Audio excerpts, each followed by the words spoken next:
Book of Leviticus. This foundational text, part of the Hebrew Bible, provides insight into the laws and regulations designed for the ancient Israelites. In Leviticus, we encounter themes of holiness and ethical living, as God instructs His people on how to maintain a relationship with Him through rituals and sacrifices. The book outlines important guidelines for priests and community members alike, focusing on how to live a life that honors God's holiness. From dietary laws to moral codes, Leviticus serves as a blueprint for worship and community life, emphasizing the importance of being set apart for a divine purpose. Join us as we delve into this pivotal text and uncover its relevance to faith and community today. Because it primarily discusses the priesthood, which belonged to the tribe of Levi, Leviticus got its name. From the book's first word, ancient Hebrew academics dubbed it Wayikra, a name that contemporary Jews have kept.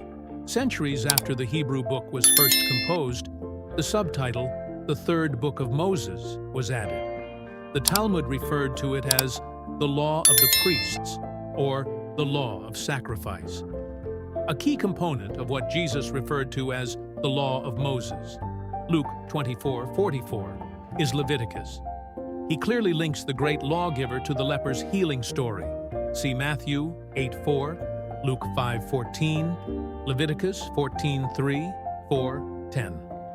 His statements to the unbelievers are noteworthy. Had ye believed Moses, ye would have believed me, for he wrote of me. But if ye believe not his writings, how shall ye believe my words? John 5:46-47. The plural, writings, suggests that Moses wrote more than one book. Here we are told that Moses wrote, and what he wrote is referred to as his writings. We are unable to locate the books often referred to as the books of Moses, if they are not intended here.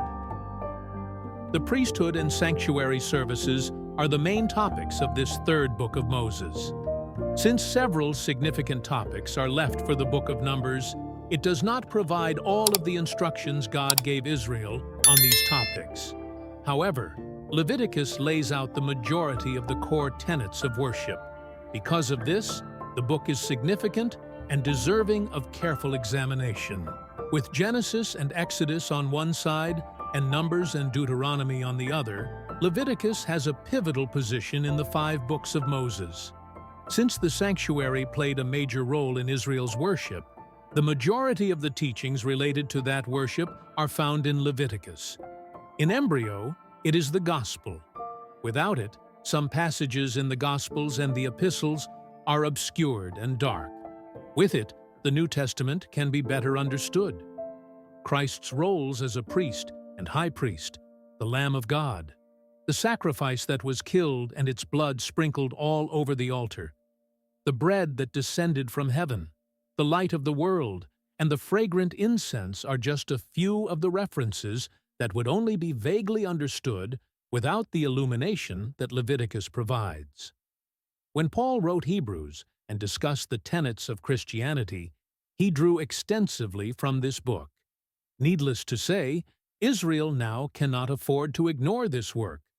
Leviticus must be given its proper place in the framework of truth to be preached if the true doctrines of the Day of Atonement, the cleansing of the sanctuary, Christ as our high priest and advocate ministering in the sanctuary above, the judgment and Christ's imminence, the law, and the Sabbath in their true setting are all unquestionably contributions to religion and light and messages that must be given to the world.